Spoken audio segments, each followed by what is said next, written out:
नमस्कार मित्रांनो, आनंदी या मालिकेच्या आजच्या भागामध्ये अगदी मनपूर्वक मी तुमचं स्वागत करते। आजच्या भागामध्ये आता या शिल्पाच्या सगळ्या मैत्रिणी घरी आलेल्या आहेत आणि धनश्रीचा चेहरा पडलेला असतो। तर डॉक्टर सीमा विचारतात की धनश्री काय झालं, तू बरी नाहीस का अजून? मला मगाशी शिल्पा मात्र तुझ्या प्रॉब्लेम्स बद्दल म्हणाली, पण तू अजून सुद्धा त्याच विचारात आहे का? त्यावरती आता धनश्री म्हणते की हो, म्हणजे डोक्यामध्ये तेच विचार सुरू आहेत, त्यामुळे मला असं अस्वस्थ वाटतं। तेव्हा आता सीमा डॉक्टर म्हणतात की हे बघ धनश्री, तू एक काम कर, तो आणि विद्याधर दोघंही माझ्या क्लिनिकमध्ये या, आपण मात्र तुमच्या दोघांच्या महत्त्वाच्या काही टेस्ट आहेत तर त्या करून घेऊयात, चालेल ना तुला? तेव्हा आता धनश्री म्हणते की हो। सगळ्याजणी ऐकत असतात, आनंदी सुद्धा आता हे सर्व ऐकत आहे आणि नक्की आता काय झालं असेल आणि कसलं टेस्ट यांना करायचे आहे, धनश्री ताईंना नक्की काय झालं असेल याचा विचार करते। आणि डॉक्टर सीमा आता पुढे धनश्रीला म्हणतात की हे बघ कसं आहे धनश्री, अगं मूल होणं किंवा न होणं हे बाईच्या हातात नसतं, त्यामध्ये पुरुषाचा सुद्धा वाटा असतोच। तुम्ही क्लिनिक मध्ये या, आपण भेटूनच बोलूयात काय आहे ते, ठीक आहे? तेव्हा आता धनश्री हो असं म्हणते आणि म्हणते की हे बघा सीमा मॅडम, मला जरा तुमच्याशी बोलायचं आहे एकटी बरोबर, 2 मिनिटं येता का तुम्ही आतमध्ये माझ्या सोबत? तेव्हा सीमा आता डॉक्टर आहे तर त्या लगेच धनश्रीच्या बरोबर बाजूला येतात आणि बाजूला आल्यानंतर आता बोल ना असं धनश्रीला म्हणतात। तर धनश्री म्हणते की हे बघा सीमा डॉक्टर, मला असं वाटतं की टेस्ट करण्यासाठी मी एकटी आले तर चालेल का? आणि कसं आहे की यांच्यामध्ये काही दोष नाही, मी येते ना एकटी, मी येईल, कारण तिला माहिती आहे की विद्याधरने तिला धमकावलेलं असतं, मी कुठेही टेस्ट वगैरे करायला येणार नाही, तुझं तू बघून घे, म्हणून आता ती डॉक्टरांना हे विचारत असते। तेव्हा आता सीमा डॉक्टर म्हणतात की हे बघ धनश्री, मेडिकल सायन्स मध्ये असं होत नाही, अगं दोघांमध्ये कुणाही मध्ये दोष तर असू शकतो, विद्याधरला मात्र तू माझ्या क्लिनिक मध्ये घेऊन ये, आपण बोलूयात नक्की तिकडे। आता धनश्रीला हेच कळत नाही की नक्की कसं समजावं। तेव्हा शिल्पा लगेच आवाज देते की तुमचं झालं ना? आणि धनश्रीला म्हणते की धनश्री, अगं तू तर माझ्या भावाला ओळखते, तुला माहिती आहे की तो कसा आहे म्हणून। आणि सीमाला म्हणते की तू इथे दवाखाना उघडून बसलेले आहे का, ए लवकर चला इकडे या। आणि तेवढ्यात दुसऱ्या मैत्रिणी आता आरडाओरडा करतात की आपण इथे पार्टी करायला आलो आहोत, एन्जॉय करायचं आहे आणि आज मात्र आनंदी आपल्या सोबत खेळणार आहे असं म्हणतात। तर दुसरी मैत्रीण म्हणते की चला तर आज मात्र आपण चिठ्ठ्यांचा गेम खेळायचा आहे का? तेव्हा लगेच आता सगळेजण एका आवाजात चालेल असं म्हणतात आणि लगेच आता चिठ्ठ्यांसाठी एक मोठा डिश घेऊन वाटी भरून आणलेले असतात आणि त्या वाटीमध्ये सगळ्या चिठ्ठ्या ठेवलेल्या आहेत। शिल्पा आता बघतच असते, तर आता सीमा म्हणते की हे बघा, मागच्या वेळेस मात्र जी चीटिंग झालेली आहे आता मात्र तसं नाही चालणार आणि आता चिठ्ठ्यांचा हा खेळ सुरू होतो। तेव्हा सीमा म्हणते की हे बघा, आनंदी आपल्या टीम मध्ये नवीन आहे, त्यामुळे आता तिच्यापासून ही सुरुवात करायची आहे आणि त्यातून आनंदीला मात्र एक चिठ्ठी काढायला सांगते। आनंदी समोर ती वाटी धरली जाते आणि आनंदी त्यातून एक चिठ्ठी उचलते आणि हे बघ अगं आनंदी, ही चिठ्ठी तू आता काढलेली आहे, तर त्या चिठ्ठीमध्ये ज्याचं नाव येईल त्याला मात्र तुला एक टास्क द्यायचा आहे आणि ती चिठ्ठी ती उघडायला सांगते। आता तेव्हा आता आनंदी तिने हातात घेतलेली चिठ्ठी आता उघडते आणि त्यामध्ये शिल्पाचं नाव आलेलं असतं आणि सगळ्या मैत्रिणी शिल्पा शिल्पा म्हणून शिल्पाच्या नावाने जोरात ओरडतात। शिल्पावर टास्क आलेला असतो, शिल्पा नाही नाही करत असते आणि शिल्पाची दुसरी मैत्रीण आता आनंदीला म्हणते की हे बघ शिल्पाचा टास्क आलेला आहे, त्यामुळे आनंदी तू तिला टास्क द्यायचा आहे आणि हे बघ आनंदी, तू ज्या गोष्टीमध्ये पक्की आहेस आणि समोरची व्यक्ती ज्या गोष्टीमध्ये कच्ची आहे तसला टास्क मात्र तू त्याला द्यायचा आहे। तेव्हा आता शिल्पा तर आनंदीकडे रागाने पाहते, आनंदी विचारते की म्हणजे नक्की काय आहे? आणि तेवढ्यात आता ही जी डॉक्टर आहे सीमा डॉक्टर, ती म्हणते की आपण एक काम करू, आयडिया आहे माझ्याकडे, आपण ह्या शिल्पाच्या डोळ्यावर पट्टी बांधूयात। आणि धनश्रीला मात्र ती आता पट्टी आणायला सांगते। शिल्पा नाही नाही असं कसं म्हणत असते आणि तेवढ्यात मात्र आता ही तिच्या मैत्रिणी ओरडतात की अगं असं कसं शिल्पा, गेम आहे तो, तुला खेळावं तर लागेलच। शिल्पा नाही नाही करत असते आणि तेव्हा आता सीमा डॉक्टर म्हणते की तिला प अक्षरावरून जे काही 5 वस्तू आहेत तर त्या इथे आणून ठेवायच्या आहेत आणि ते पण 5 मिनिटात। आणि तेव्हा मात्र आता शिल्पा ही नाही नाही करत असते, धनश्री पट्टी घेऊन येते। सीमा डॉक्टर म्हणते की आता बघूयात, शिल्पा मात्र डोळे नसताना कोणती 5 कामं इतकी परफेक्ट करत आहे। कोणी मात्र शिल्पाचं ऐकून घ्यायला तयारच नाही। शिल्पाला आता त्या शेवटी हा गेम खेळायला सांगतात आणि जोरजोराने शिल्पा शिल्पा शिल्पा ओरडत असतात। तर शिल्पा म्हणते की बास करा आणि तिला उठून उभ्या करतात। तर धनश्री तिच्या डोळ्यावर पट्टी बांधते आणि आता तिच्या ज्या मैत्रिणी आहे डोळ्यावर पट्टी बांधल्यानंतर म्हणतात की चल आता मात्र आता तुला हा गेम खेळावाच लागेल, म्हणून सगळ्याजणी उभे राहतात, शिल्पाला गोल गोल भिंगवतात आणि तिला प अक्षर दिलेलं असतं, प अक्षरा म्हणून आता 5 वस्तू आणि त्या 5 वस्तू तिला आणायच्या असतात प नावाच्या। तेव्हा आता ती आता इकडे तिकडे पाहते आणि पर्स पर्स पर्स म्हणून आता जेव्हा उचलते तेव्हा लगेच आता सीमा डॉक्टर तिची पर्स हातामध्ये घेते आणि तेवढ्यात मात्र आता त्या पर्स काही तिच्या हाताला लागून देत नाही। तेव्हा सगळेजणी म्हणतात की चिटिंग करायची नाही। तेव्हा आनंदी म्हणते की ताई साहेब अहो, पण नावावरून किती वस्तू आहे, पोहे, म्हणजे किचनमध्ये जा तुम्ही, लवकरात लवकर तुम्हाला किचनमध्ये ह्या 5 वस्तू सापडतील। आणि शिल्पा मात्र आता जात असते आणि तेवढ्यात ती खांबाला धडकते. मैत्रिणी तिच्यावर खूपच हसतात. तर आनंदी म्हणते की ताईसाहेब हळू. शिल्पा आता चापत चापत जात असते आणि हसू नका जास्त, कळले ना तुम्हाला. आणि आता आनंदी म्हणते की ताईसाहेब हे बघा, तुम्ही मात्र जेथून जात आहे तर उजव्या बाजूला टेबल आहे आणि त्या टेबलवर पेला आहे आणि पेला तुम्हाला आता मिळेल तिथे, कळलं ना. शिल्पा म्हणते की हो हो कळले. आणि तेव्हा आता मैत्रिणी सगळ्याजणी शिल्पा शिल्पा फक्त वेळ कमी राहिलेला आहे असं म्हणून ओरडत असतात. आणि शिल्पा मात्र आता डायनिंग टेबलवर असणाऱ्या खुर्चीजवळ आता जाऊन पडते आणि तेवढ्यात तिला आता पेला सापडतो. सगळ्याजणी मात्र पेला पेला म्हणून ओरडत असतात. आता पेला मात्र एकच वस्तू मिळालेली आहे. तर मैत्रिणी आता टाळ्या वाजवतात आणि अजून 4 वस्तू तुला शोधायच्या आहे असं म्हणतात. आणि तेवढ्यात मात्र शिल्पा इकडे तिकडेच भटकत असते. तर आनंदी तिला बरोबर सांगत असते की ताईसाहेब पुढे 4 पाऊल जा म्हणजे तुम्हाला किचनचा दरवाजा मिळेल. आणि शिल्पा मात्र चापत चापत जात असते आणि आता दरवाजात येण्याऐवजी ती भिंतीला जाऊन धडकते. मैत्रिणी तिच्यावर ओरडतात की अगं आरामात आरामात. आणि सगळ्याजणी हसत सुद्धा असतात, टाळे सुद्धा वाजवतात. शिल्पा आता ते भिंतीवर जाते आणि त्याच्या शेजारी दरवाजा असतो. आता आनंदी म्हणते की तेथे दार आहे किचनचं. तर शिल्पा म्हणते की दार नाही तर इथे भिंत आहे. आनंदी म्हणते की ताईसाहेब तुमच्या डाव्या बाजूला थोडंसं. आणि तेवढ्यात शिल्पा आता चापत चापत किचन मध्ये येते. आता धडपडत सुद्धा असते आणि बरोबर आता ती तेथे मांडीजवळ येते आणि म्हणते की इथे काहीच नाही. आनंदी म्हणते की अहो शोधा तेथे आहे, तुम्हाला नक्की सापडेल. आणि डाव्या बाजूला असं सांगत असते. तेव्हा आता तिच्या मैत्रिणी आता आनंदीला म्हणते की अगं तू कशाला तिला मदत करते. आणि तेवढ्यात आनंदी म्हणते की हे बघा आत्यासाहेब, आता तुमच्या गेममध्ये मदत करायची नाही असं नेम कुठे आहे का. नाही ना, जेव्हा जेव्हा ताईसाहेबांना मदत लागेल ना तेव्हा तेव्हा मी त्यांना मदत करेन. तर आनंदी आता शिल्पाला म्हणते की ताईसाहेब तुमच्या डाव्या बाजूला बघा. तर शिल्पा रागाने म्हणते की इथे फक्त बाटल्या ठेवलेल्या आहेत. तेव्हा आता आनंदी म्हणते की डाव्या बाजूला वळा फ्रीजच्या शेजारी. आणि तेव्हा मात्र आता आनंदी तिला सांगत असते की ताईसाहेब तिथेच. आता ही शिल्पा तेथे देवघरात येते आणि देवघरात मात्र दिव्याला तिचा हात पडून चटका बसतो आणि जोरात ती ओरडते. आनंदी म्हणते की ताईसाहेब हे बघा तेथे मात्र पळी सगळं काही तिचं हे जे काही आहे पंचपाळा वगैरे सगळं ठेवलेलं आहे, तुम्ही व्यवस्थित बघा तेथे आहे. आता मात्र त्या मैत्रिणी म्हणतात की आनंदीला इतकं परफेक्ट कसं माहिती आहे, सगळे वस्तू जिथल्या तेथे सगळं काही ती व्यवस्थित सांगते. आणि तेवढ्यात शिल्पा मात्र हातामध्ये आता 2 वस्तू घेते आणि आता मैत्रिणी टाळ्या वाजवतात आणि म्हणतात की आणखीन 3 वस्तूची गरज आहे. तेव्हा आता आनंदी बरोबर तिला सांगत असते की कुठे काय ठेवलेलं आहे. म्हणून मात्र आता ती तेथे समोर टेबलवर ठेवलेली जी पालकाची भाजी आहे तर ती पालकाची भाजी घेते आणि पालक म्हणून ओरडते. तेव्हा आता सगळ्याजणी पुन्हा टाळ्या वाजवतात. तेव्हा आता मैत्रिणी म्हणतात की 3 वस्तू झाल्यात, अजून फक्त 2 वस्तू बाकी आहेत. आनंदी तसंच पाऊल घेऊन पुढे जायला सांगते. हे बघा तेथे पोळपाट ठेवलेला आहे. तर शिल्पा ओरडते की येथे गॅस ठेवलेला आहे, गॅस. तर आनंदी म्हणते की नाही तेथेच तुम्हाला पोळपाट मिळेल. आणि तेवढ्यात चापत ती मात्र हाताने आता बघते तर तिला पोळपाट सापडतो आणि पोळपाट सापडला असं आता ती म्हणते. आणि तशाच मात्र आता पाठीमागे वळा तुम्हाला पकड मिळेल. आणि आता पकड तिला मिळालेली असते आणि सापडली असे खोशत म्हणते. तेव्हा सगळेजणी शिल्पा म्हणून जोरजोराने टाळ्या वाजवतात. आणि तिच्या 5 वस्तू झालेल्या आहेत. तर आता लवकरात लवकर त्या ओरडतात की शिल्पा बाहेर ये, तुझ्या 5 वस्तू झालेल्या आहेत नाहीतर वेळ संपेल. तेव्हा आता आनंदी म्हणते की तशाच तुम्ही पाठीमागे अगदी सावकाश या. त्या सगळ्या काही वस्तू ती आता एकत्र पोळपाटावर घेते आणि मैत्रिणी म्हणतात की लवकर ये, जिंकलेली आहे तू, आता जिंकलेली आहे. आणि शिल्पा दरवाजात येते आणि तिला धक्का लागतो. तेव्हा मैत्रिणी म्हणतात की अगं सावकाश. आणि आता ती सावकाश बाहेर येते. आनंदी तिच्या शेजारीच असते. सगळ्या मैत्रिणी शिल्पा म्हणून जोरात ओरडत आहेत आणि खूपच मजा आली म्हणून हसत असतात. आणि शिल्पाला म्हणतात की चल शिल्पा ये लवकर. शिल्पाच्या हातातील ग्लास खालीच पडतो आणि आता शिल्पाला त्या टेबलजवळ ते वस्तू ठेवायला बोलावतात आणि तेथे टेबलवर ठेवायला सांगतात. आणि सगळेजणी मात्र आता टाळ्या वाजवतात. शिल्पा आता आपल्या डोळ्याची पट्टी सोडते. तेवढ्यात मात्र आता तिची मैत्रीण आता टाळ्या वाजवता म्हणते की वाव क्या बात है शिल्पा, ज्या बाईने मात्र आजपर्यंत कुणाचं ऐकलं नाही आणि ती चक्क मात्र आज म्हणजे दुसऱ्याच्या तालावर म्हणजे आनंदीच्या तालावर चक्क 5 मिनिटं सुद्धा चालली बाबा म्हणून सगळ्याजणी हसत असतात. शिल्पाला खूपच राग येतो. आनंदी खुश होत आता हसत असते आणि सगळ्या मैत्रिणी आता शिल्पाची गंमत उडवतात की सगळ्यात मोठी गोष्ट आहे. आणि शिल्पा आता म्हणतात की काही बोलायचं नाही. रागाने आता ती खाली बसते. आता सगळ्याजणी मैत्रिणी आनंदीला जवळ घेतात. तिचं खूप कौतुक करत आहे. खरंच आनंदी तू खूप हुशार मुलगी आहे. अगं तू स्वतःहून तिला मदत केली, खरंच खूप ग्रेट आहे. हुशार, सुंदर आणि आतून चांगलं माणूस असणं, त्या तिनेही क्वालिटी अगदी तुझ्यात ठासून भरलेल्या आहेत. आनंदीला खूपच आनंद होतो. ती अगदी तोंड भरून हसत असते. सगळेजणी आता तोंड भरून आनंदीचं कौतुक करत आहे. हे बघून आता शिल्पाला खूपच राग येतो.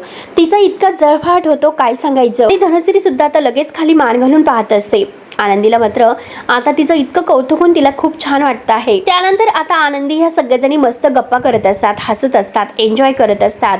तेव्हा आता लगेच आज सगळ्याजणी म्हणतात की शांत व्हा, आता हसून हसून खूपच दमलोय. आणि आता त्या आनंदीला विचारतात की आनंदी, अगं तू तुझ्याबद्दल सांग आणि तू तुझ्या ननंदबद्दल सांग बरं, तुझ्या नंदेबद्दल, शिल्पाबद्दल. आम्हाला सुद्धा तुझ्या तोंडून ऐकायचं आहे की तुझी शिल्पा ननंद आहे तरी कशी. शिल्पा रागाने आनंदीकडे बघत असते.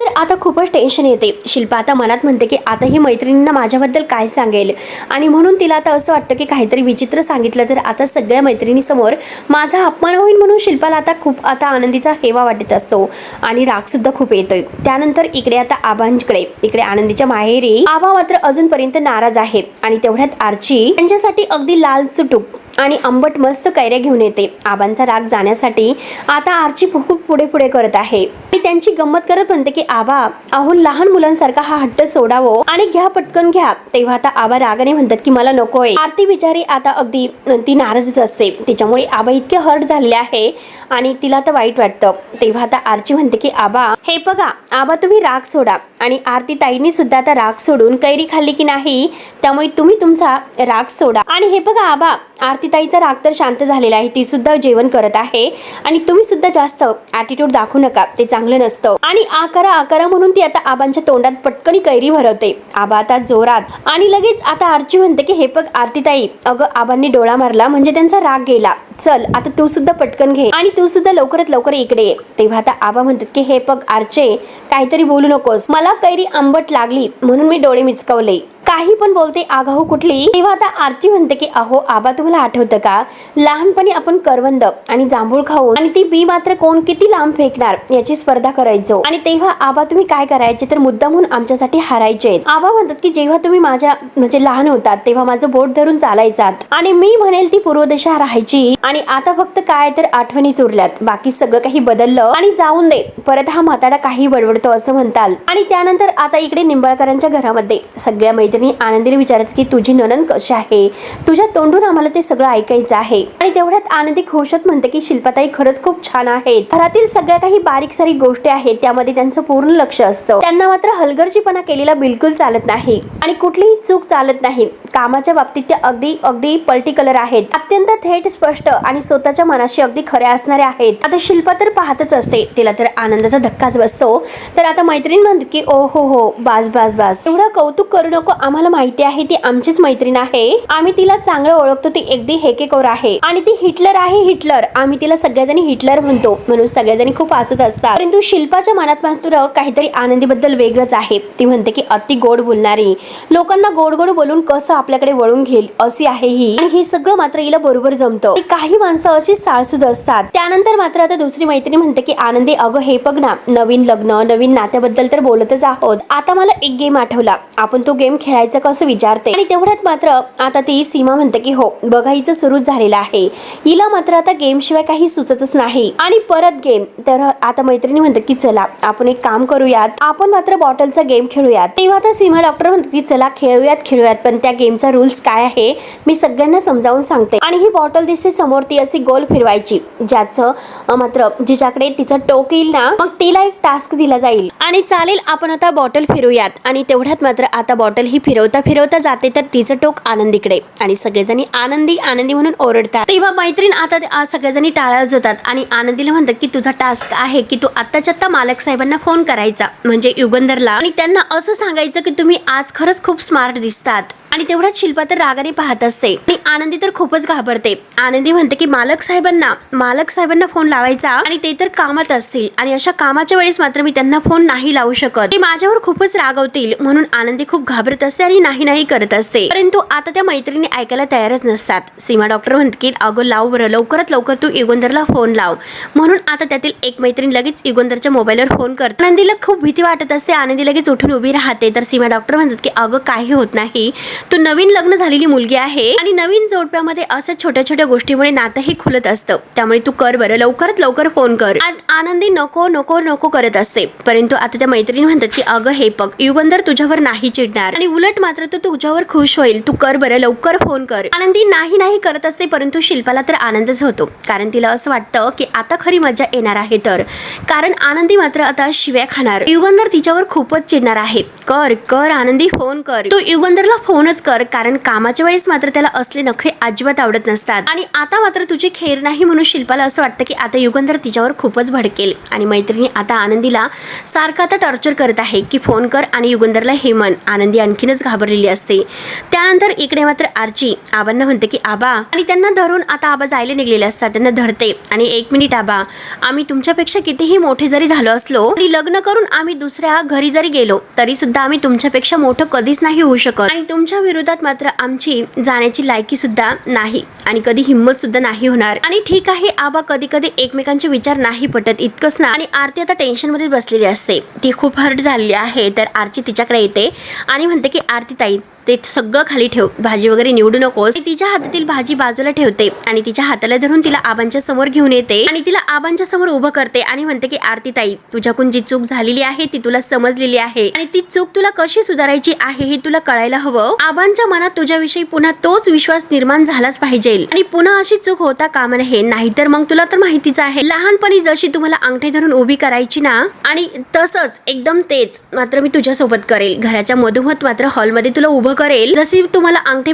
पकडायला लावत होती तसंच मी तुला अंगठी पकडायला लावेल. ती आबांना धरून आता आरतीकडे त्यांचा चेहरा वळवते आणि म्हणते की आबा, तुम्हाला आठवतं का लहानपणी आनंदी दिदी आणि मी कसं भांडायचो एकदम कचा. तेव्हा मात्र तुम्ही काय करायचे, तर आम्हाला दोघींना असं एकमेकींच्या समोर उभं करायचे आणि एकमेकींचे असे कान पकडायला लावायचे. ते मग तसंच आता मात्र रोल उलटे असतील आणि तुम्ही आणि आरती ताई एकमेकांचे कान पकडा आणि एकमेकांना सॉरी म्हणा आणि चल लवकरात लवकर, आपल्याकडे वेळ नाही. तेव्हा मात्र आता आरती ही आबांचे कान पकडते आणि आबा रडत आहेत. तेव्हा आरची म्हणते की आबा चला लवकर आरतीताईचे कान पकडा. तेव्हा आता आबा मात्र आरतीचे कान पकडायला जातात आणि लगेच आपल्या कान जेव्हा आरतीच्या हाताने पकडलेले आहेत तर तेच हात बाजूला करतात आणि बाजूला जातात.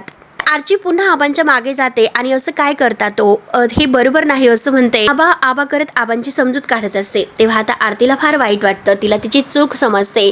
आपण खरंच नापास व्हायला नको होतं. आता हे तिच्या लक्षात येते आणि ती रडत रडत म्हणते की खरंच एवढी मोठी चूक केली का मी, खरंच आबांचा रागच जात नाही. त्या दिवशी मात्र आबा जे काही रागाच्या भरात बोलले, मग त्याची चूक शिक्षा आनंदीताईला तर नाही ना भोगावी लागणार. आणि देवाला ती हात जोडते की देवा प्लीज असं काही होऊन देऊ नकोस, कारण हे सगळं काही मी आनंदीताई आणि आबांसाठीच करत आहे. त्यानंतर आता युगंधर शिर्के आणि आता एकाचा दुसरा एम्प्लॉय तिथे असतो. आता युगंधर मात्र कपड्याच्या क्वालिटी बद्दल आता त्या माणसाशी बोलत असतो आणि तेवढ्यात आनंदीचा फोन येतो. युगंधर मात्र फोन उचलतो आणि युगंधर बोलतोय असं म्हणतो. तर आनंदी इकडे खूपच घाबरलेली असते आणि ती खूप घाबरतच हॅलो म्हणते. शिल्पाला तर आनंदच होतो, आता मात्र खूपच मजा येईल. तेव्हा युगंधर म्हणतो की कोण बोलत आहे, बोला लवकर मी कामात आहे. आणि तेव्हा आता आनंदी म्हणते की मालक साहेब मी आनंदी बोलते. तेव्हा आता युगंधर म्हणतो की तू आणि काही पाहिजे का तुला असं विचारतो. तेव्हा आनंदी घाबरतच ते आज करत असते. तेव्हा तिच्या मैत्रिणी आता आनंदीला खुणवतात की अगं बोल ना, बोल लवकरात लवकर, जे म्हणायचं आहे तर ते म्हण लवकर. तेवढ्यात मात्र आता सगळ्याजणी बोल म्हणल्यानंतर आनंदी पटकन म्हणून जाते की ते आज तुम्ही खूपच छान दिसतात.